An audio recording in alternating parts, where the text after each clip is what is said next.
नमस्कार दोस्तों, stock market studies में फिर से एक बार आपको बहुत-बहुत स्वागत है। देखिए, जब भी हम लोग कुछ इन्वेस्टमेंट के बारे में सोचते हैं, तो सबसे पहले हमारा मन में एक ही क्वेश्चन आ जाता है कि कौन-सा कैटेगरीज़ शेयर के ऊपर निवेश करूँ? Small cap, mid cap and large cap. देखिए, तीनों ही अलग-अलग कैटेगरीज़ हैं और तीनों की अलग-अलग महत्वपूर्ण भूमिकाएँ हैं इस मार्केट के ऊपर।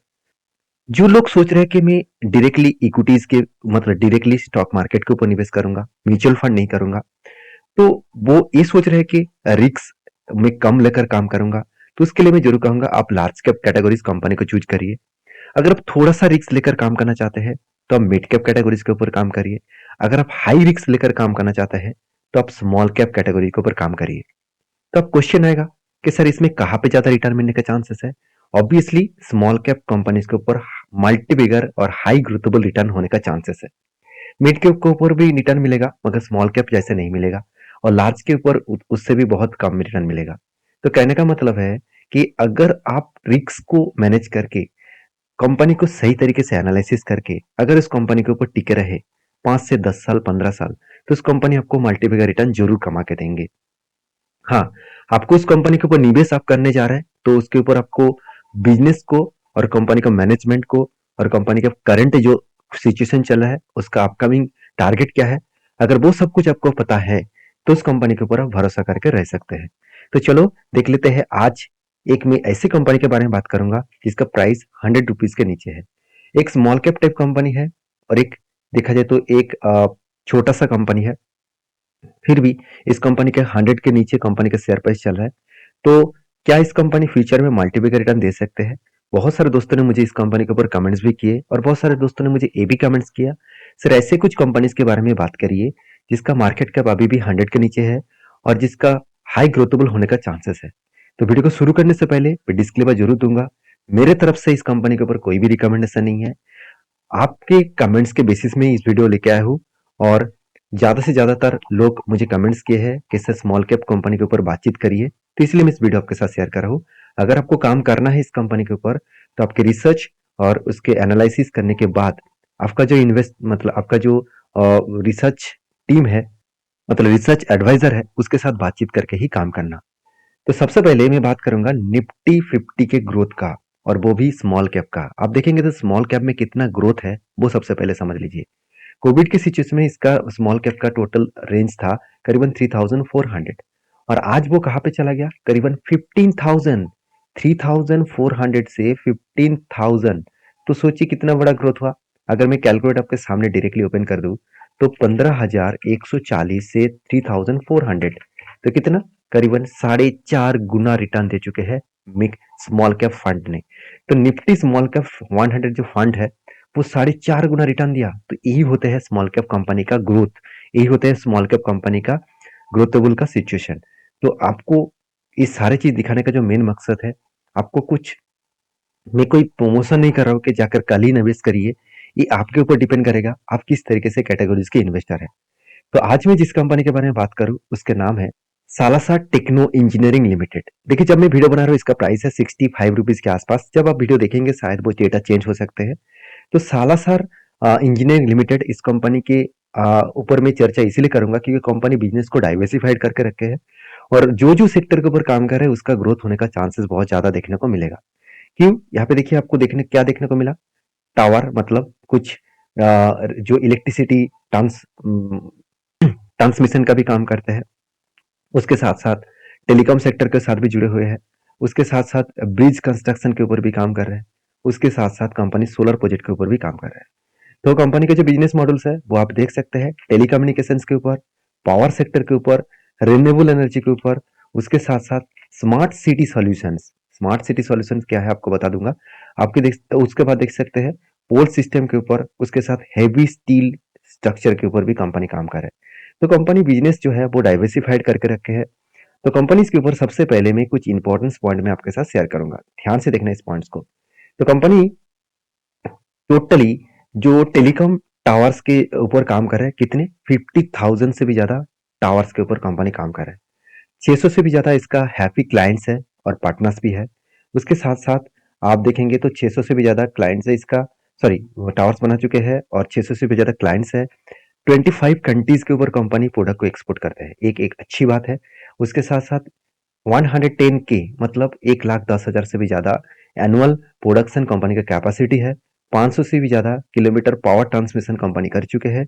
400 से भी ज्यादा रेलवे किलोमीटर जो ट्रैक है, वो ट्रैक का जो इलेक्ट्रिफिकेशन है, वो कंपनी कर चुके हैं। तो कंपनी का ग्रोथेबल सिचुएशन क्या है, आप यहाँ पे एक झलक देख चुके हैं। अभी कंपनी के डिटेल्स डेटा के बारे में बात करूँ तो ध्यान दीजिएगा। कंपनी का जो सेक्टर है, पावर सेक्टर, जिसके ऊपर कंपनी ट्रांस मतलब देखा जाए तो कंपनी ट्रांसमिशन के ऊपर काम करते हैं, सबस्टेशन के ऊपर काम करते हैं, ट्रांसमिशन जो मोनोपोलीज है, लाइन मोनोपोलीज, उसके ऊपर भी काम करता है, रेलवे इलेक्ट्रिफिकेशन सप्लाई के ऊपर भी काम कर रहा है। तो उसके साथ साथ आप देखेंगे तो रिन्यूएबल एनर्जी के ऊपर, जैसे सोलर प्रोजेक्ट के ऊपर, सोलर मॉड्यूल के ऊपर, साथ साथ सोलर जो ट्रीज है उसके ऊपर, सोलर वाटर पंप, साथ ही साथ विंड मिल्स टावर, इसके ऊपर भी कंपनी काम कर रहा है। तो एक इस प्रोजेक्ट का हाई ग्रोथेबल सिचुएशन है जिसके ऊपर कंपनी काम कर रहा है। उसके साथ साथ टेलीकम्युनिकेशन सेक्टर के ऊपर जितने सारे टावर्स कंपनी है उसको भी टोटली प्रोवाइड यही कंपनी करते हैं। मैं आपको दिखाऊंगा इसका कस्टमर कौन सा है। तो टावर एंड मोनोपोलीज के ऊपर, सेल्स एंड व्हील्स के ऊपर, साथ ही साथ एक्सेसरीज के ऊपर भी काम कर रहा है।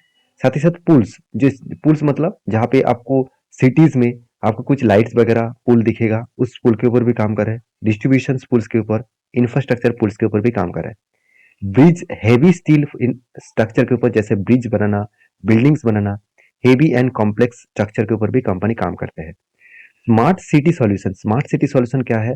जो एक सिटी के अंदर जो नेटवर्क सिस्टम को प्रोवाइड किया जाता है, उस तरीके से प्रोवाइडेशन के ऊपर भी कंपनी काम करते हैं। तो अल्टीमेटली देखा जाए तो कंपनी वो ही सेक्टर के ऊपर काम कर रहा है जिसका आज भी डिमांड है, फ्यूचर में भी डिमांड रहेगा। अभी देखिए कंपनी सिर्फ इंडिया में नहीं, all over globally market market के ऊपर काम करता है। कंपनी देखिए अफ्रीका कंट्रीज में सबसे ज्यादा काम कर रहा है। तो उसके साथ साथ कंपनी फिलीपाइंस से लेकर, म्यांमार से लेकर, नेपाल से लेकर, East Africa, Central Africa, West Africa, South Arabia, मतलब साउथ अरेबिया के ऊपर भी कंपनी काम कर रहा है। तो कंपनी का जो प्रोडक्ट का डिमांड है वो लगातार लगातार बढ़ते चले जा रहे हैं, क्योंकि इसका जो टोटल एक्सपोर्ट का जो एरिया है आप यहाँ पे देख सकते हैं। तो हेवी जो स्टील स्ट्रक्चर है उसके ऊपर company 15,000 metric ton per annum company capacity को बढ़ा चुके हैं। तो टोटल ओवरऑल जो टावर एंड स्ट्रक्चर के ऊपर कंपनी मैन्युफैक्चरिंग किया है वो 1,96,000 मेट्रिक टन पर एनम के आसपास है। अभी देखिए इसका कस्टमर बेस, टेलीकॉम सेक्टर में कोई भी कस्टमर को नहीं पीछे छोड़ा, चाहे वो एयरटेल हो, चाहे वो इंडस टावर हो, साथ ही साथ टावर जो विजन है, उसके साथ साथ हुआई जो है, और वो भी देखिए अमेरिकन टावर्स है, जियो है, साथ ही साथ इरिक्सन भी है, तो HFCL है। ये कुछ कंपनीज इंडिया के बाहर है, कुछ इंडिया के जितने सारे टेलीकॉम सेक्टर है उसके ऊपर भी काम कर रहा है। जो बड़े दो दिग्गज प्लेयर्स है, रिलायंस जियो और भारती एयरटेल, इस दोनों कंपनी के ऊपर कंपनी काम कर रहा है। साथ ही साथ पावर सेक्टर के ऊपर बड़े से बड़े कस्टमर है, जैसे KEC, अदानी पावर है, टाटा पावर है, मतलब टाटा का जो प्रोजेक्ट है, वेल है, हैवी व्हीकल जो Bharat heavy vehicle electrics limited जो है उसके साथ भी काम कर रहा है। APB उसके कस्टमर है, पावर ग्रिड इसका कस्टमर है, L&T इसका कस्टमर है। तो दिग्गज दिग्गज कस्टमर इसके पास देखने को मिलेगा।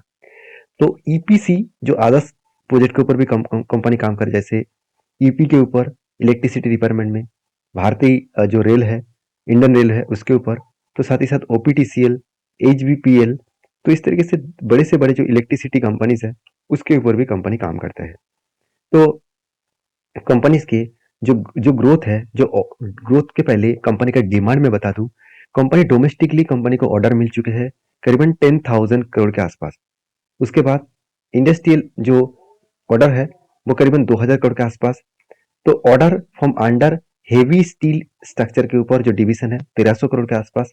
मोनोपोलीज के ऊपर आप देखेंगे तो मोनोपोलीज के ऊपर आपको 530 करोड़।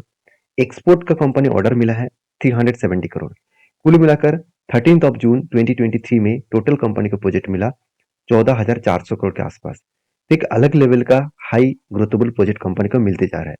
अगर मैं दो पॉइंट्स और भी आपके साथ ऐड कर दूं, तो देखिए कंपनी के ऊपर कुछ दिनों पहले 7% का जाम हुआ था, क्योंकि कंपनी को एक बहुत बड़ा ऑर्डर मिला, और वो भी टोटल 1,700 करोड़ के आसपास।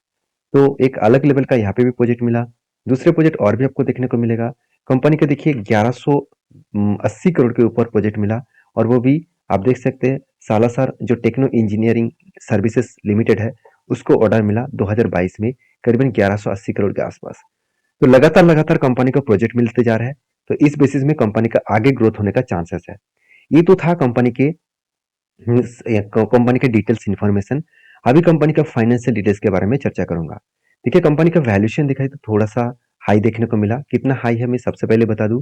कंपनी का पी रेशियो एक टाइम था करीबन 50 के ऊपर, आज भी 50 के आसपास है।